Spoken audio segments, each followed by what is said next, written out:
Hello and welcome to Commoner's Craft. This is the third and last part of a series where I make cheap cardboard castle terrain. In this video I'll show you how to make the last part, the gatehouse, with a functional gate. If you didn't watch the first two videos, make sure you do, and else, let's get right into crafting.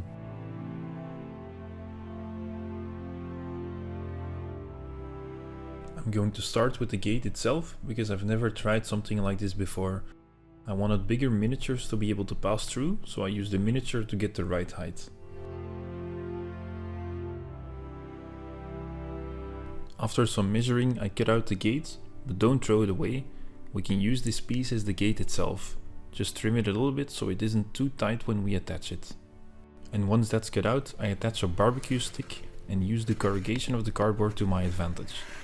This way you have an easy folding door. I'll trim this down later. Some cardstock was then added to give it more detail and secure it in place. I attached two layers of popsicle sticks to each other that were both cut in a circle, and I also cut a popsicle stick in two. I drill a hole in the two circles and then attach them to one half of the popsicle stick to use for later as the upper hinge. The lower hinge was already attached in place, where I'm now going to glue the two other circles.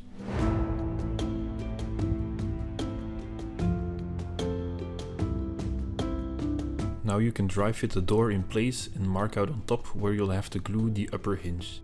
I add some super glue for a quick bond, slot the door in the hinge and then glue it on.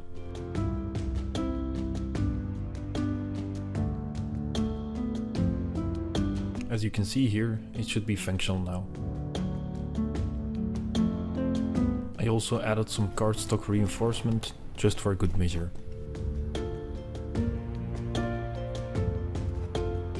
Next I clad the doors with coffee stir sticks, and once they are dry I cut the excess off.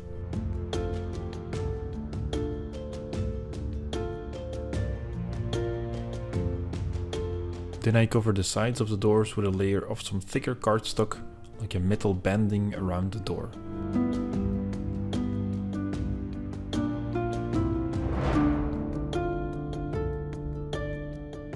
To get even more detail, I added some thinner strips of cardstock to the front, first vertical, later horizontal.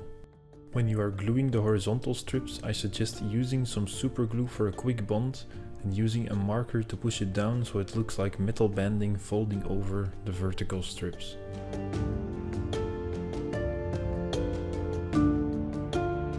I was going for this look and I think it worked out really well.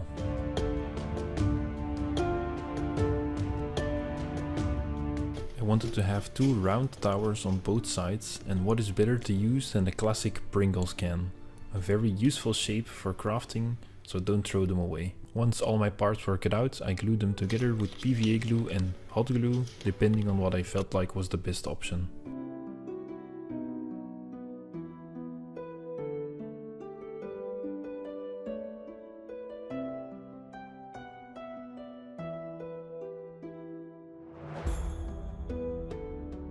Now it's already looking like something. I used hot glue to attach the Pringles can to the sides and then added some hot glue to the seams to strengthen the bond. To cover the hole on the inside of the gate, I used some cardstock as well, just cut to size and glued in place.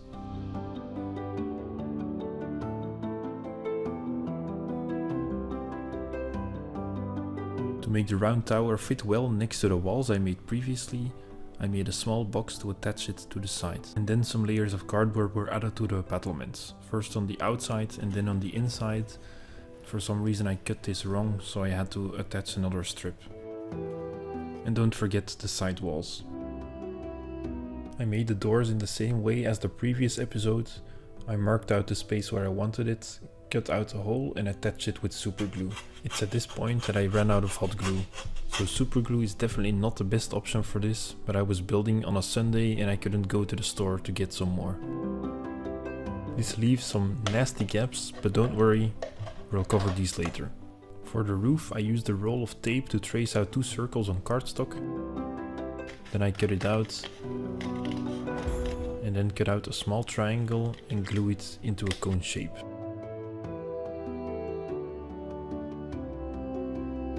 Some tape was used to cover the gap and then I glued the roof in place.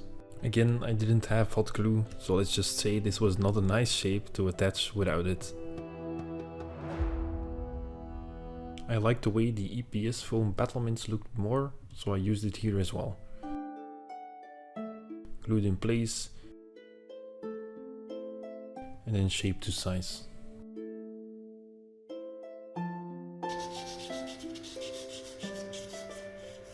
Now it's time again for the long process of bricklaying. First smaller bricks around the arch, this covers up any gaps as well. Then my standard bricks that are 1.5 on 3 cm for the front, the back and the battlements, but not the walkway.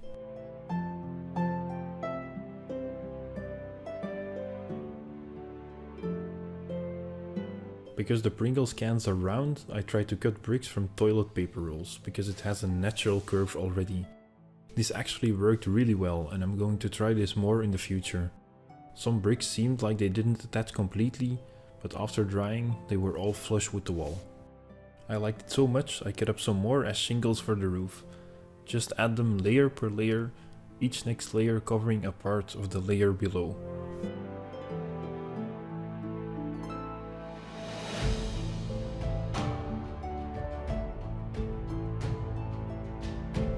I didn't want the doors to be able to fold inside, so some toothpicks were used to make a doorstop.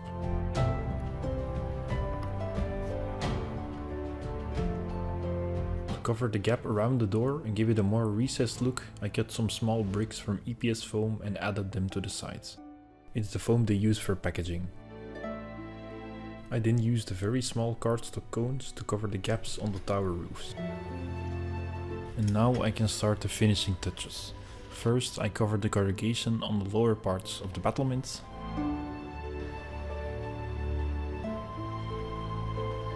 The corrugation on the top of the battlements.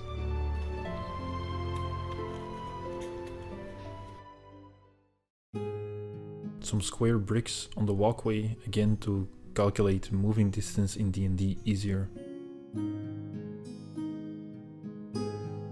And finally some tiny bricks to cover the gap on the bottom of the doors. Before painting, I suggest covering the foam pieces in a combination of glue and black paint. This is to make them sturdier. I also used spray paint on the gate to not cover up so much detail. I'm going to go over the painting of the stone quick, because I already explained this in the walls video and I don't want to bore you with repetition. So first, a base coat of the entire building with a cheap black paint. Make sure you have good coverage, just like this. The first step is a heavy dry brush of a medium grey, followed by a lighter dry brush of a lighter grey, then dry brushing a darker green on the bottoms and on all the corners, like a buildup of moss, before finally adding some streaks of rain or dirt buildup with a brown wash. I then painted all the wood, like the gate and the doors, with a darker brown, and then dry brushing it with a beige color.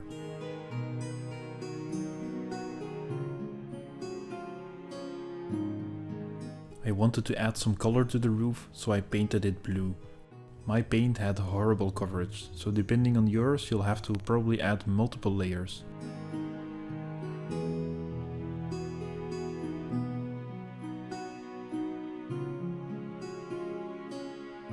I wanted a more muted metal look, so I mixed lead belcher with black to get some black metal, but not that kind, more like this.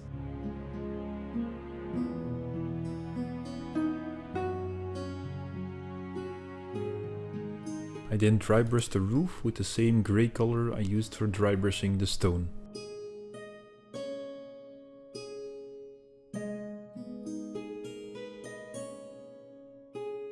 Then I used a brown wash to wash all the wood. I used mid brown from Army Painter. And then the metal was washed with Nuln Oil, a black wash from Games Workshop.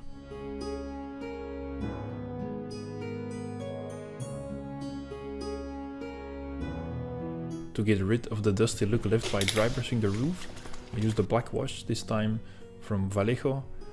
I don't know why, I just had it laying around and I wanted to dry a different one. And then as a last painting step, I dry brushed the same color for base coating the metal to give a highlight.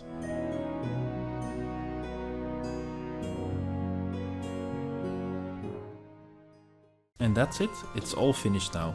If you made all 3 builds, you should be able to create most castle scenarios in role-playing games or have some cool wargaming terrain. And the gate itself is functional, a very cool detail if I say so myself. I don't intend to make a full castle in my games, I only ever take a small snapshot of the world and don't need to have the complete version. I'll leave that to theater of the mind. Next time I'll show you how to make a battering ram, because we'll need some way to smash that gate. I really hope you enjoyed watching this series, and make sure to subscribe if you do. Until next time, take care.